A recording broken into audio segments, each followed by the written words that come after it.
de un caso, el TILA. UNIAC, participantes Carolina Castañeda, Evelyn Troncoso.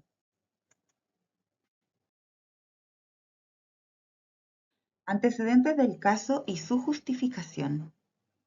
Roberto José Martínez Vázquez nació el 19 de abril de 1976, oriundo de la comuna de Lo Espejo, específicamente del barrio José María Caro, población estigmatizada por ser peligrosa y albergue de la delincuencia y tráfico de drogas.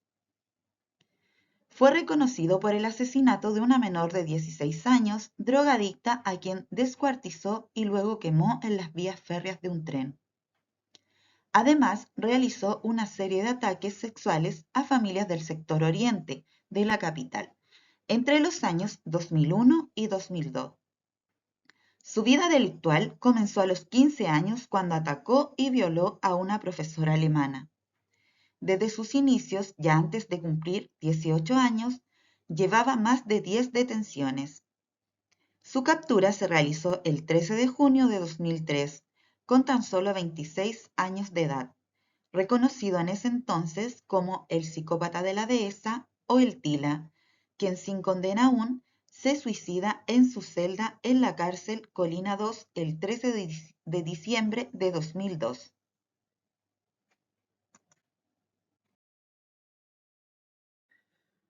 Antecedentes de la vida y problemática principal. Su madre era Matilde Vázquez, quien sufría de esquizofrenia y tenía 4 hijos de diferentes padres. Su padre adoptivo, José Martínez, se separa de su madre al poco tiempo de nacido su hermano menor. Roberto además convivía con 3 hermanos de su madre, todos homosexuales y travestis. En ocasiones quedaba al cuidado de estos con tan solo 2 años. Posteriormente, Roberto, más grande, devela que su tío Toto abusaba sexualmente de él y que era reprimido duramente por orinar su cama, siendo amarrado a un árbol en el patio donde se le agredía con ramas del árbol. Por otra parte, su madre lo vestía de niña para salir a pedir dinero, siendo el hazme de reír del barrio por parte de los otros niños, viviendo en una total desprotección y vulneración de sus derechos. Debido a esto, el niño pasaba constantemente en la calle. A los 4 años fue detenido por vagancia y derivado a un recinto para menores. Su padre, a pesar de no mantener contacto con él, al enterarse decide enviarlo a Reumén, su pueblo natal, para que quedara al cuidado de su madre y hermana. Fue aquí donde Roberto asistió por primera vez al colegio y sintió algo de preocupación por su persona. Sin embargo, los malos tratos y agresiones continuaron. Su tía era muy estricta con él, lo agredía constantemente, era un niño que siempre mantenía moretones o vestigios de golpes que recibía. A pesar de esto, Roberto era un niño que destacaba en el colegio por su interés en el arte, la poesía y la lectura. Participaba de los actos escolares y era un niño muy pulcro con su imagen. Esto debido a los constantes castigos propinados por su tía si se ensuciaba, por lo que al llegar al colegio siempre andaba con sus zapatos en la mano para que estos no se embarraran. A los 10 años, cansado de los castigos y agresiones, roba una bicicleta y emprende camino a Santiago para volver con su madre. Al poco tiempo comienza a tener problemas de conducta y es internado en el hospital Roberto del Río, siendo diagnosticado como hiperkinético además de presentar alucinaciones.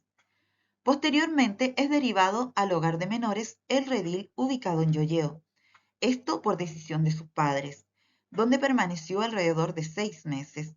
Le gustaba que lo llamaran el alacrán, debido a su constante interés por sobresalir. Posteriormente vuelve a la José María Caro con su madre. A los 16 años entra a la cárcel de Santiago por sus reiterados robos y conductas disruptivas. Acá se apoda El Cabezón por parte de sus compañeros, puesto que lo encontraban muy inteligente y culto, manteniendo su lugar ordenado y con varios libros.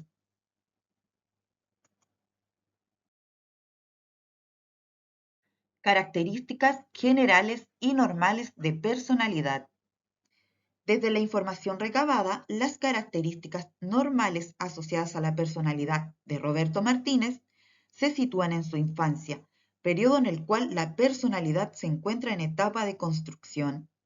La etapa delictual de Roberto inicia a los 15 años.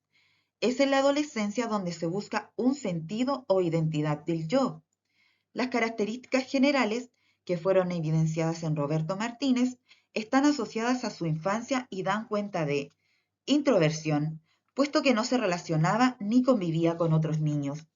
Inseguridad, no tuvo adultos vinculares, por lo que siempre estaba con miedo, evitando relacionarse por el rechazo. Desconfiado, poca confianza respecto a relaciones interpersonales. Triste, habitualmente solo, era un niño que no jugó con otros niños, puesto que siempre se desarrolló en un ambiente de vulneración. Pasivo, durante su infancia, Roberto no tiene herramientas que le permitan intervenir frente a los sucesos que enfrenta, siendo pasivo ante estos. Negativo. A medida que tenía mayor razonamiento, Roberto comienza a mirar de manera negativa todo lo que le ha tocado vivir. Tímido, puesto que siempre se vio solo, sin mayor interacción con sus pares, al menos fuera del tiempo en el colegio. De igual manera, se observan características de personalidad por sobre los 10 años que muestran a Roberto Martínez. Directo, puesto que le gustaba manifestar lo que pensaba, volviéndose más comunicativo.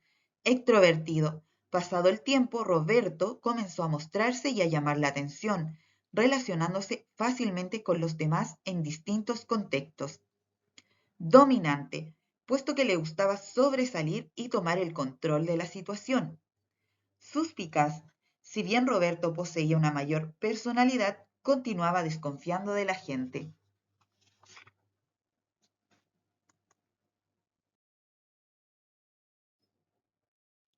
Posibles resultados ante una evaluación psicométrica de personalidad 16PF5. Ante la posibilidad de evaluar la personalidad de Roberto con el cuestionario de personalidad 16PF5, debemos mencionar que este fue creado para evaluar personas desde los 16 años en adelante.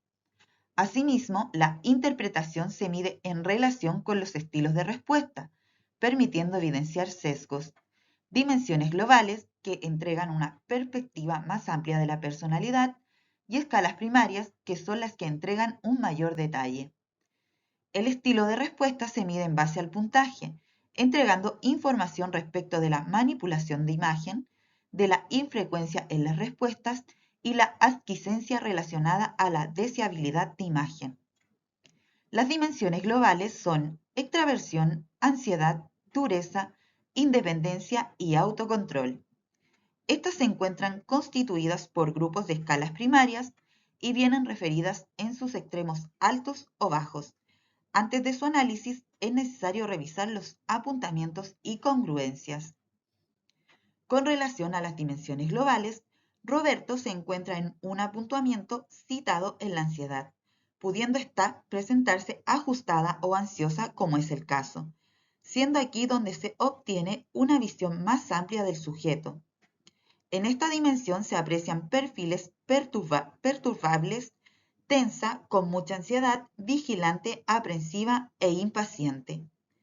Con relación a esto, la ansiedad puede surgir como una respuesta ante sucesos externos o generarse internamente.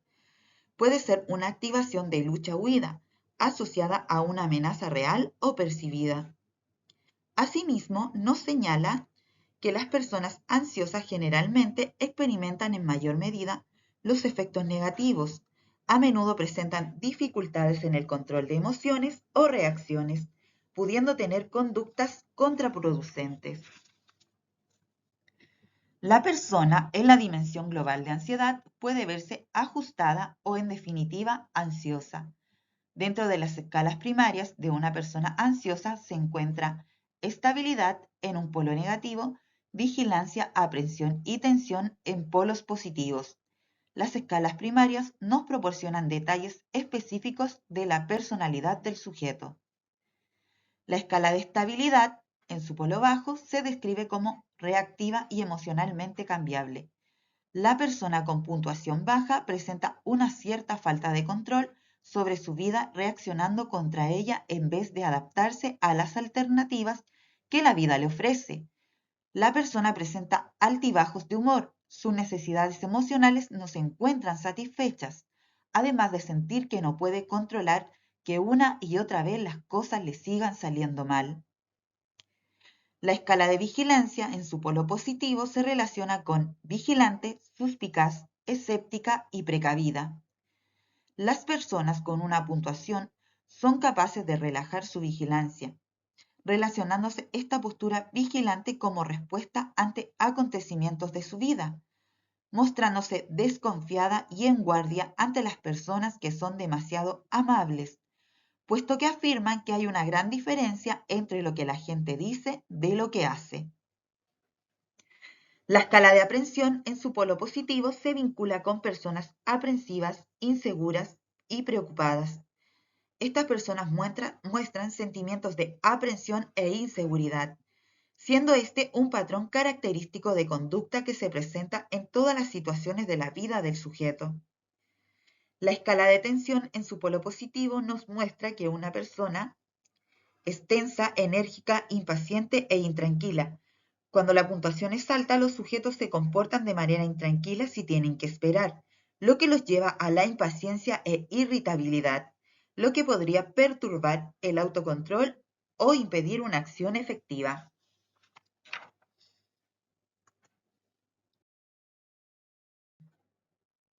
Características psicopatológicas. Las características psicopatológicas dan cuenta de constructos personales de comportamiento y de la forma de relacionarse, evidenciando dimensiones de la personalidad que resultan desadaptativas y sostenidas en el tiempo, siendo más relevantes desde una perspectiva cuantitativa que cualitativa. Dentro de estas encontramos desconfianza o suspicacia. Roberto no confiaba en la gente y mostraba poca disposición a confiar en los demás. Dominante. Se presenta dominante ante sus relaciones sociales e interpersonales, buscando la aprobación y admiración constante, vulnerando a los demás.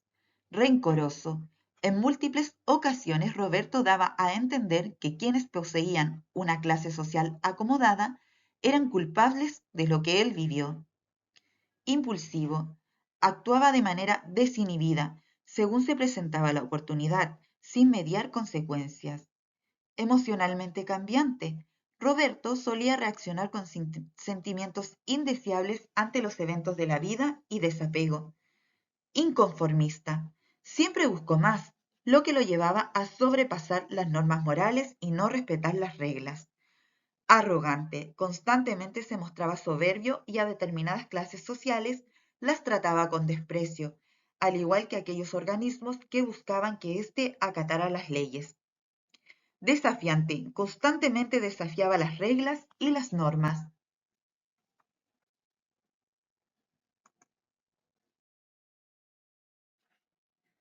Características psicopatológicas vinculadas al Manual Diagnóstico y Estadístico de los Trastornos Mentales DSM-5. De acuerdo con American Psychiatric Association y el Manual Diagnóstico y Estadístico de los Trastornos Mentales DSM-5, las características mencionadas anteriormente dan cuenta de criterios que comparten algunos diagnósticos, tales como el trastorno paranoide. Sin embargo, el trastorno de personalidad antisocial entrega una mayor cantidad de criterios sustanciales ante la evaluación. El criterio A menciona un patrón dominante de inatención y vulneración de los derechos de los demás, que se produce desde antes de los 15 años de edad y se manifiesta. Estos aparecen evidenciados al menos en 3 hechos de los que se mencionan a continuación.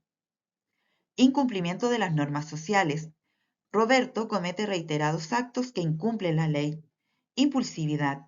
Las decisiones se toman rápidamente sin mediar consecuencias, de manera desinhibida. Irritabilidad y agresividad. Actúa en sus delitos con extremada violencia. Irresponsabilidad constante, ligada en el caso a los largos periodos de desempleo y sin un plan realista de conseguir un trabajo. Ausencia de remordimiento. Resultaba indiferente ante sus actos y en ocasiones hasta los justificaba.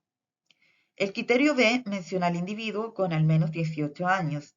El criterio C solicita evidencia de la presencia de un trastorno de la conducta con inicio antes de los 15 años.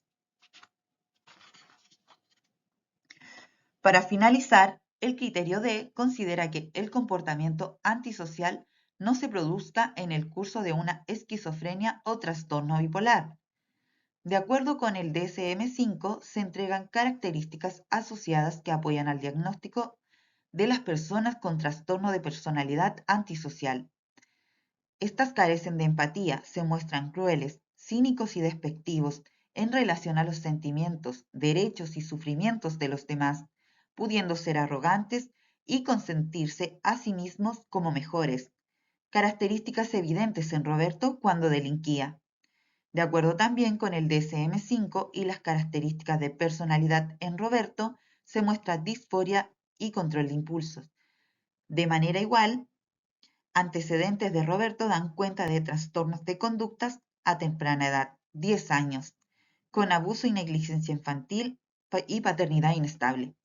Para finalizar, cabe destacar la diferencia entre el comportamiento criminal y el trastorno de personalidad antisocial, puesto que el último no solo busca un beneficio, sino que da muestras claras de rasgos de personalidad inflexibles, desadaptativos y persistentes que causan un deterioro funcional y subjetivo que constituyen la personalidad antisocial. Posibles resultados ante una evaluación psicométrica de personalidad con el Inventario Multifacético de Personalidad de Minnesota, MMPI-2. El Inventario Multifacético de Personalidad de Minnesota está orientado a determinar rasgos de personalidad, evidenciando patologías de mayor nivel psiquiátrico y egodistónicas. Escala clínica. Ante una posible evaluación psicológica, el sujeto evaluado presenta coincidencias con la escala clínica 4, correspondiente a la desviación psicopática. Esta escala fue desarrollada por McKinley y Hathaway para determinar las inclinaciones antisociales y conductas psicopáticas en los individuos. Esta escala está compuesta por 50 ítems, donde es posible percibir problemas relacionados con la ausencia de percibir la consideración acerca de la mayor de las normas sociales y morales de conducta. Escala de contenido. La utilización de las escalas de contenido presenta una utilidad considerable a la hora de precisar o perfeccionar el significado de las escalas clínicas. De estas resultaron relevantes. Hostilidad.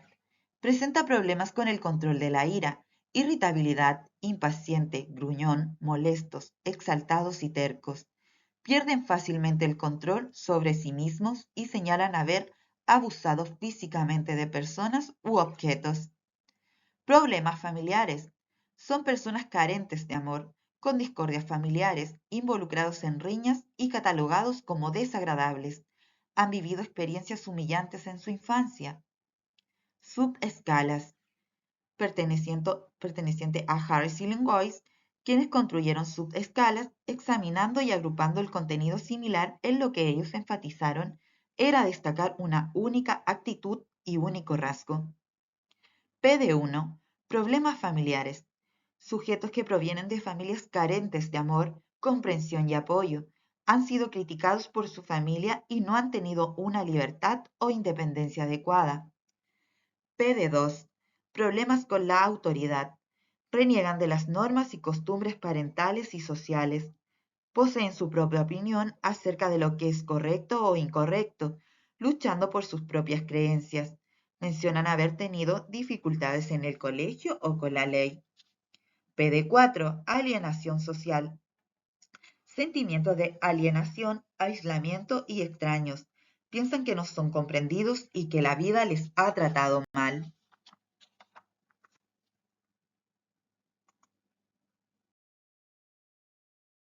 Reflexiones. Posibles desafíos que supondría este caso para el profesional psicólogo que lo evalúe. Para finalizar, nos resultó importante como futuras profesionales el destacar aquellos elementos que resultan relevantes en una evaluación psicológica, tanto para el profesional como para los instrumentos que colaboran en la evaluación. Un correcto conocimiento y manejo de los instrumentos psicométricos y proyectivos resultan importantes, así como conocer los aspectos biopsicosociales en los cuales se ve inserta la persona. Esto junto al apoyo del manual diagnóstico y estadístico de los trastornos mentales resultan primordiales a la hora de señalar un diagnóstico orientado a evitar posibles sesgos. De igual forma, dentro de los posibles desafíos que supondría el caso para el profesional que evalúe, es que existe la posibilidad de sujetos que perciban la evaluación como una forma de presión o intromisión en su vida personal, posicionándose a la defensiva. Asimismo, es posible encontrarse con sujetos que se muestran enfermos o perturbados mentalmente, con el fin de lograr una inimputabilidad por las transgresiones cometidas, sin poseer estas particularidades, con el fin de engañar al evaluador. Por lo tanto, resulta importante que el profesional se encuentre capacitado para evaluar y enfrentar estas situaciones, logrando identificar estos patrones que tienden a la simulación de padecer trastornos psíquicos que sobrepasan el nivel de conciencia de los actos, pudiendo buscar instrumentos y estrategias que apoyen al diagnóstico, contribuyendo a los procesos posteriores que se irán dando.